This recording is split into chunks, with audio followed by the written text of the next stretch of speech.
Welcome to On Texas Football. I'm Bobby Burton, joined by Gerry Hamilton. This is the Texas Offensive Grades by On Texas Football, brought to you by our sponsor, Allegiant Digital Marketing. All right, let's get after it, Gerry. The Longhorns win 31-14 over Kentucky. It was a tale of two halves, really, for the Texas offense. In the first half, Quinn Ewers kind of lit up the Wildcats. The second half, Texas had to play it a little bit closer to the vest. Quinn hurt.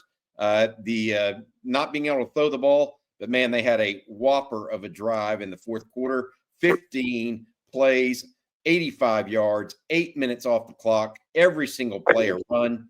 If you look at it, Texas absolutely did what it needed to on Saturday to win a football game on offense. It wasn't ideal, but it's pretty darn good. Yeah, the first half, it looked like Texas was headed for a 550-yard game against Kentucky on Saturday, but then Quinn had the injury, and that really slowed down the passing game.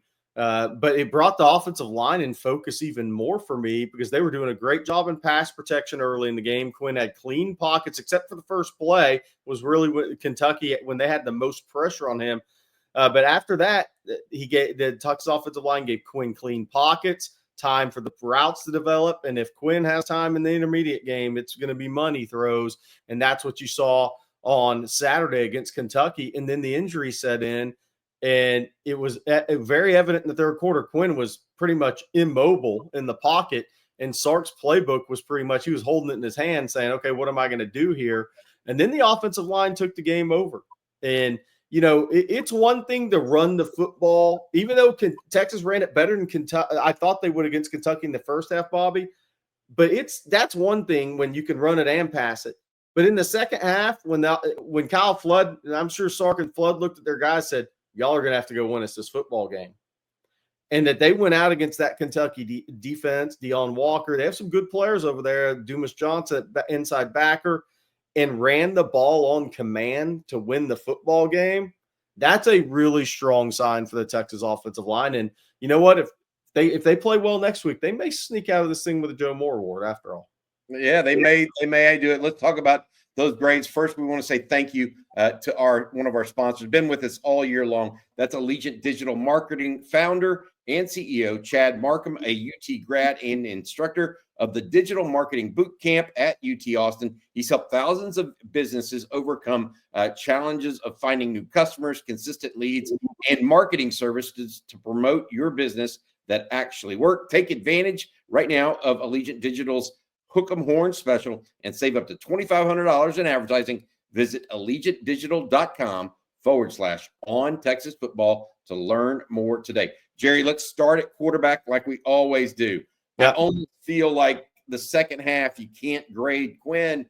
Right. You just can't grade a guy that is injured. He only threw 5 passes the entire second half. He was 3 of 5 for 14 yards. He finished 20 of 31, Gerry, for 190 plus, 2 touchdowns, no interceptions. The touchdown throw, I thought, to Gunnar Helm, particularly the second one, was outstanding. Awesome. The first one, he found some extra time to get Helm in the back of the end zone. He found Matthew Golden early and often. I tell you what, if I were to grade him in the first half, I would have given him an A, one of his better performances of the year, maybe an A-. I don't know. But given that I have to give him an incomplete on the second half, other than being a good game manager, even under duress, because while he did have that one fumble for a touchdown return, otherwise he kept the ball out of harm's way, took care of things. Longhorns went down there and drive the length of the field. I guess I'm going to give him a B overall for the game because he was hindered in the second half, but I want to give him an A for courage. Yeah. Because I do think that he stood in there, and even though he was clearly injured, he stuck in there and gave it everything he got or everything he had. We will see more of Quinn Ewers. Hopefully this ankle injury or whatever it is short-lived and he's able to go in College Station. Yeah, I feel he's had some really just tough luck injuries. He's had a really bad run of injuries, just tough luck injuries for a talented player. So I commend him on definitely wanting to stay in that game. He did not want to come out of that game yesterday in his final game at DKR unless there's a playoff game. final regular season game, obviously. But I'm the same. I give him an A- for the first half. I think, maybe the post throw to Wingo, that was maybe his worst ball. Just maybe the wind affected that because it was a windy day, but that was a clear post route, and he threw it behind Wingo for where the throw should have been placed. But the touchdown throw to Gunnar Helm was tremendous. That was a tremendous throw. He had a couple of really nice balls to Matthew Golden, another one to Gunnar Helm. Look, and I'm going to say the same thing. If the offensive line pass protects for Quinn and Sark can dial up the intermediate game, he's deadly in the intermediate game in college football. So I'm going to give him an A- for the first half. I got to give him an incomplete for the second half because he couldn't do anything. So I commend him on the toughness, and I'm going to give him an A- for the game. Maybe it should be a B+ because Sark's play call was limited by having him out there. But I just got to grade him on what I saw. I thought it was an A- when he was healthy enough to throw the football. Yeah, I've got to say this. I mean, courage counts for something. Yeah. You can't just grade the X's and O's and all that stuff. He also had a bad throw to Isaiah Bond on a deep ball that again, he did not look comfortable with that early. But to your point, he threw a couple of nice balls in the intermediate range, handled the team extraordinarily well. A good outing from Quinn Ewers despite the injury over there. All right, let's talk about the running backs. Jaden Blue has the fumbles. Jarrett Gibson gets 1 carry and fumbles. Trey Wisner, I tell you what, bud, you get a game ball from me. 26 rushes, 158 yards, a touchdown. You took care of the football as well. You were patient in the run game. If it weren't for Trey Wisner, I don't know that Texas wins this game because they needed to run the football and nobody else was stepping up other than Trey Wisner. Yeah, for sure. And I mean, look, that's the first time at Texas that he's been asked to kind of put it on his back at the running back position, just as much as you will in Steve Sarkisian's offenses. And he did it, and he answered the call. And look, when Texas is running counter effectively, Trey Wisner is going to put up yards because he is really good in the counter game, especially with this Texas team. But he played a physical game. That Kentucky defense, they're physical. I mean, they have a number of NFL guys on that defense. And he played a physical game. He protected the football. The running back grade is really tough for me, Bobby. I mean, Jarrett Gibson, that first carry he had was tremendous till he fumbled the ball. He made a sharp cut. He read the backer. Then he fumbles the football. Jaden Blue looked really fast, but then he fumbles the football. He looked healthy again. Then he fumbles the football. It's really tough to grade these guys. So, okay, Trey Wisner gets an A+. And then what do I do with the rest of the guys? I mean, Jaden Blue, Bobby, he had 15 carries for 96 yards. I mean, he had a solid game, but it's hard to get out of the doghouse when you keep peeing inside your own doghouse. I don't know that he's in the doghouse. I will say this. Well, they had to play him, but it's I will say this. I just don't think you can run him up the middle anymore.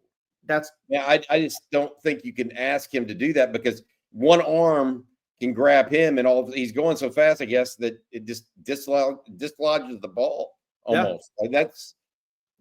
That's what he does really well is go fast, and that's what he's trying to do. And so I think that's an issue. I think you're right. I would give the running backs, despite Trey Wisner, I would give Trey Wisner an A or A+ to your point. I just give the running backs a B overall to a B- because they put the ball on the carpet too much. Yeah. Bottom line, that was not winning football overall from the running backs. Not elite football for sure. The fumbles, you just can't do that, man. No, and look, the reality with Jaden Blue right now for me is if Jarrett Gibson wasn't putting the ball on the turf himself, Jaden Blue would be playing less because look, Sark has obviously sat him for a little bit of a time there after the fumbles against Mississippi State, reduced his role against Oklahoma. So Sark has kind of put him in that doghouse, but the reality is due to injuries and Jarrett Gibson putting the ball on the turf, Sark doesn't have anywhere else to turn. You're not going to hand the ball to Trey Wisner 40 times in an SEC game and think he's going to be healthy very long. So he's got to keep playing Jaden Blue as long as Jarrett Gibson has ball security issues. So, that injury to Cedric Baxter, then Christian Clark, it means Jaden Blue, despite the fumbles this year, Sark's got to keep going with them because Jarrett Gibson has had the same issues he has. So as Sark's in an interesting spot there. But Jaden, the tough thing for Jaden Blue for me Saturday, Bobby, is he looked really crisp. He looked fast. He looked quick. He looked explosive. And he had a really strong game going till the ball got put on the turf. And then you're like, guy, you just took what was looking like an A type of game and just zapped it. Yes, absolutely. And I look at it and there's not much we can say, but all of these things happened in the third quarter too, Jerry. Yeah. And I think that compounds the problem and that's one of the reasons why Trey Wisner had such a good game is because nobody else played cleanly in that third quarter. But Trey Wisner stepped up in the fourth quarter and had a big afternoon. That was a piece for him. So hats off to him. Hopefully they do not have this issue in College Station because that is just not going to work against a team that can actually make you pay for it a little bit more like the Aggies potentially can. All right, let's move on to wide receiver, Jerry. Matthew Golden came out of the gates hopping on Saturday, ended up with 7 receptions for 86 yards. Isaiah Bond limited with his ankle. He's had 2 for 27. Silas Bolden had 2 for 24. He also put a ball on the ground on Saturday. 2 of them, actually, 2 fumbles, one on a pass play and one on a muff punt. Ryan Wingo, 1 catch for 7 yards. The young freshman targeted downfield, but could not come up with a deep ball from a pass that was off target. And again, also, I want to add this. I don't know what pass interference is in the SEC anymore. What did you think of the receivers on Saturday? Yeah, so I thought Matthew Golden was really strong. Continues to play really good football. Looks like an NFL guy. But, incomplete with Isaiah Bond. He's just not healthy. DeAndre Moore, he's a tough kid. They used him in the blocking game a lot. Somewhat incomplete there because he's not 100% healthy. Silas Bolden has the fumble. So it's a tough one for me. I'm probably going to go B to B minus, just because it's almost incomplete with Isaiah Bond, DeAndre Moore. They're limited in what they can do. They're out there giving it a go. Silas Bolden had the fumble. You got to knock it down a little bit from that. But Matthew Golden we say Barron Sorrell's the most consistent player in this program. If I had to name the top 3 right now, Matthew Golden would probably be in that with Gunnar Helm. That's a good point. I'm going to give them a B as well because I felt like they were open, but they weren't really asked to do much in that second half because Sark took the ball and basically ran it time after time again. Yeah, that had to win the football game. It was the right decision. So that's just the way it is when your quarterback's injured. All right, let's look at tight ends. What a way for Gunnar Helm to go out, right, Jerry? 5 catches, 51 yards, 2 touchdowns. Good play overall from him. Juan Davis, they ran a lot of 12 personnel. That's one running back, 2 tight end to salt away that game on that 85-yard drive at the end of it. Both tight ends being used in that regard. What did you think of Helm and Davis on Saturday? Yeah, I give that group an A minus. Gunnar Helm just plays consistent football. Quinn knows where he's going to be all the time. Matthew Golden, Gunnar Helm, DeAndre Moore. Those 3 guys, Quinn has ultimate faith that they're going to be where they're supposed to be. And, Juan Davis continues to play with great, I guess I would say, toughness about him for an undersized tight end.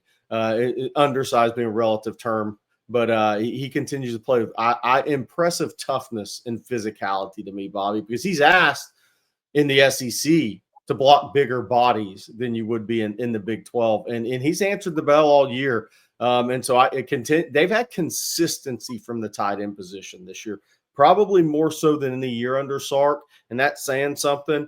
But I just love the consistency of both those guys. I'm going to go A minus. Okay, I think that I'll go A minus as well. Good overall effort from them. Helm with those 2 touchdown catches. The catch that he sat down in the zone was absolutely needed. It was a 4th down play, gave Texas an early lead, and then the catch over the middle. He was going to take a hit, and he knew he was going to. Quinn laid it in perfectly. Helm took the hit, scored the touchdown. That was big to get 7 points instead of 3. All right, let's go offensive line. I'm just going to say it. A plus to an A. Yeah. On senior day, it was appropriate that Jake Majors, Hayden Connor, and then guys that also may be gone, even though they're younger, Kelvin Banks, DJ Campbell, and Cam Williams, get the highest grade of anybody on the offense. They deserve it. You can say what you want, but Steve Sarkisian rode those 5 guys to victory on Saturday, salted the game away. I mentioned that a couple different times on that big long drive. Look, you can't. There will be complete seasons, and there may be 4 or 5 seasons in a row where we don't see a drive like what we saw on Saturday afternoon. It just doesn't happen. 15 consecutive carries for a touchdown. It just, people don't realize it. Oh, well, our offensive line should be that way all the time. Football doesn't work like that. There's Right. good players on the other side of the Yes. field too. This was actually a good defensive football team in Kentucky. Texas rushed for 250 yards. Quinn Ewers was not really rushed much at all when he did drop back to pass. I don't know what else to say other than bravo. I mean, that they really, really played a tremendous game on Saturday. Yeah, I give them an A plus. Right, there was 31 pass attempts. They gave up 1 sack, but look, they gave Quinn, when he was healthy enough to throw the football, Quinn had plenty of time. He had the time he needs. Kentucky's got good players, like you said, on the other side of the ball, but just that ability to run the football on command Saturday. Again, Kentucky's came into this game 26th ranked overall in defense in college football, and they were giving up about 138 yards on the ground this year, about 20 more than they did last year. But Texas went for 251, and in the second half, Kentucky knew there was only one way Texas was going to move the ball, and they still couldn't stop it. That says something about the offensive line. Kelvin Banks, we talked about the seniors, but Kelvin Banks' last game at Texas was dominant in the run game. Cam Williams, I think, last game at the home game at Texas, unless there's a playoff game. What makes them such a good counter team to me, Bobby? Both of those tackles can block down and move people in the run game. Oh, yeah. That is a great counter team when both of your tackles, and Cam Williams naturally moves guys 3 yards. So when you have both of your tackles can block down effectively, you can be a tremendous counter run team. Yeah, which means running up the middle, which is what Trey Wisener pretty good at. A great combination there for the Longhorns, leading them to a 31-14 victory. 31 points against the Kentucky defense, by the way. Only 1 short field, really, that Texas capitalized on all day. That's pretty strong stuff from the Longhorns. All right, let's talk about the offense overall. A to A plus in the first half. They scored on 4 of 6 drives, Jerry. Second half, the third quarter was as bad gets. Not only did they not move the football, they gave the other team 7 points. Then the fourth quarter came, and Texas just sucked the life out of the game for the Wildcats. Any chance they had went bye-bye after 8 minutes of football was run down their throats. Look, I think that the first half was big, but the memorable part of this game for me will be that last drive. Because it's the second consecutive week, Jerry, that Texas has had a drive where you say that's a championship level drive. Yeah. And Bobby, this is maybe the toughest grade I've had to hand out this year, thinking about it when you're just talking about it. Texas had 28 first downs. 28 first downs, 6 of 14 on thirds, 2 of third on fourth downs, 441 total yards. They averaged about almost 6 yards a play. They rushed for 250 yards. They ran 78 plays. They had 34 minutes time of possession. Everything screams A plus, until you get the 6 fumbles and 2 lost. I mean, it's tough to grade the offense as a whole for me, because if you just look at the box score and just leave out the fumbles, you're like, man, that was really, really good. But then you have to say these guys put the ball on the turf in DKR 6 times and lost 2 of them. So how much does that affect the grade? I'm with you. A, first half. I mean, you got to go D until the last drive. You can't put the ball on the rug that much. If you do it on the road, you lose. So I guess B minus because of the 6 fumbles and 2 I don't even know what to do with it. The offensive line was an A plus.